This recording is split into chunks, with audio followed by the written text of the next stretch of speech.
Embroidery machine ટ્રેન્ડિંગના board પાછળ ચાલતું હતું બીજી wealth sharing racket. Surat cyber ક્રાઇમે 2 આરોપીની ધરપકડ કરી છે.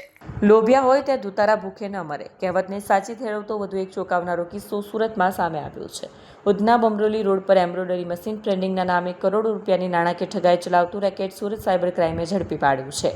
બીજી વેલ્થ શેરિંગ નામની સ્કીમ મારફતે રોકાણકારોને માત્ર 54 દિવસમાં રૂપિયા ડબલ કરવાની લાલચ આપી અંદાજે 250થી વધુ લોકો પાસેથી રૂપિયા 10 લાખ કરોડથી વધુની ઠગાઈ આચરાઈ હોવાનું સામે આવ્યું છે. સાયબર ક્રાઇમે આ મામલે 2 આરોપીની ધરપકડ કરી છે. આરોપીઓ પાસેથી રોકડ રકમ, નોટ ગણવાનું મશીન, મોબાઈલ ફોન સહિત કુલ 3.93 લાખનો મુદ્દામાલ જપ્ત કરવામાં આવ્યો છે.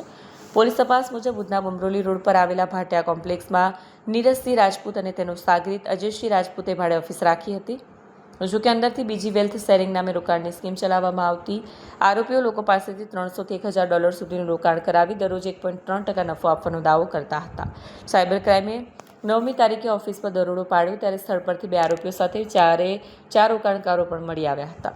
પોલીસના જણાવ્યા મુજબ નીરજસિંહ રાજપૂતે ડિસેમ્બર મહિનામાં આ સ્કીમ શરૂ કરી હતી. શરૂઆતમાં તેણે પોતે ₹46500નું રોકાણ કર્યું હતું. ત્યારબાદ તેના ભાઈ સુનિલસિંહના મિત્રો અલાઉદ્દીન અને ઇમરાન વોરા મારફતે વધુ લોકોની સ્કીમમાં જોડાવવામાં આવ્યા હતા. સાયબર ક્રાઇમે ધરપકડ કરાયેલા આરોપીઓમાં નીરજસિંહ ઘનશ્યામસિંહ રાજપૂત અને અજયસિંહ ઉમાશંકર રાજપૂતનો સમાવેશ છે. જ્યારે અલાઉદ્દીન, ઇમરાન વોરા અને સુપારસ સેઠિયાને વોન્ટેડ જાહેર કરાયા છે. વધુ તપાસ શરૂ કરાઈ છે. સાયબર ક્રાઇમ સેલને ખાનગી બાતમી આધારે ખબર પડી કે સોશિયો સર્કલમાં ભાટિયા કોમ્પ્લેક્સમાં એક દુકાન ચાલે છે અંશ એન્ટરપ્રાઇઝીસની નામથી, અને એની આડમાં એ લોકો એક બીજી વેલ્થ શેરિંગ નામની કંપની ચલાવે છે.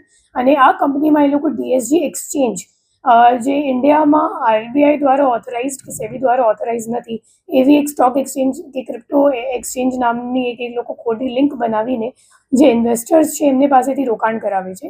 અને ઇન્વેસ્ટર્સને એવો લાલચ આપવામાં આવે છે કે ત્યાંથી તમે 300થી 1000 સુધીનો અમેરિકન ડોલરનું ઇન્વેસ્ટમેન્ટ કરશો તો તમને 54 દિવસમાં તમારો જે પૈસો છે એ ડબલ થઈ જશે.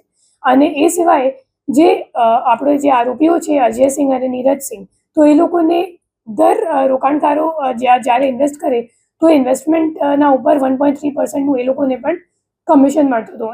એ રીતની એ લોકો એક મલ્ટી લેવલ માર્કેટિંગ સ્કીમ જેવી ચલાવતા હતા.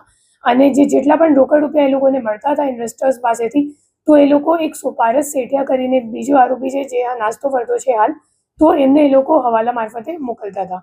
આ સિવાય જે અલાઉદ્દીન અને ઇમરાન કરીને બીજા 2 આરોપીઓ છે જે હાલ પકડવામાં બાકી છે, એ લોકો અજયસિંહ અને નીરજસિંહનું એ લોકોએ અકાઉન્ટ ખોલાવ્યું હતું. અને એ લોકોએ એમને સુરતની જવાબદારી આપી હતી કે તમે સુરતમાં કોઓર્ડિનેટ કરશો. અને એ રીતે એ આખી એક એ લોકો શોપમાં કસ્ટમર્સને ભેગા કરીને એવી રીતે એક ખોટી ઇન્વેસ્ટમેન્ટ સ્કીમ ચલાવતા હતા.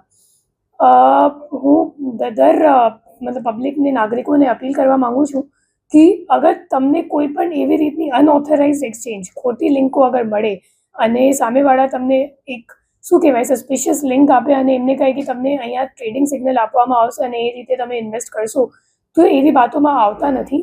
જે સેબી ઓથોરાઇઝડ બ્રોકર્સ હોય એમની મારફતે જ લીગલ ઇન્વેસ્ટમેન્ટ કરવામાં આવે છે અને એ લોકો ખોટા નહીં હોતા. બીજા જે આવી લિંક એ લોકો મોકલે છે અને સંદિગ્ધ લાગે છે તો એ બધા મોટાભાગે છેતરપિંડીના હોય છે. અને આગળ જઈને તમે કદાચ 2-3 મહિના સુધી એ લોકો રિટર્ન આપશે અને પછી રિટર્ન આપવાનું બંધ કરી નાખશે અને તમારો આખો પૈસો લઈને પછી બહાર નાસી જશે અને તમને ત્યારે ખબર પડશે કે તમારી સાથે છેતરપિંડી થઈ ચૂકી છે. અત્યાર સુધી આ લિંકમાં ખોટા કેટલા ભોગ બની જાય? જ્યારે રેડ કરી ત્યારે 25 કસ્ટમર્સ ત્યાં હાજર હતા. એ સિવાય મુદ્દામાલમાં કેશ કાઉન્ટિંગ મશીન પણ મળી હતી અને ₹3,71,000 પણ ત્યાં શોપમાં અમે લોકોએ કબજે કર્યું છે.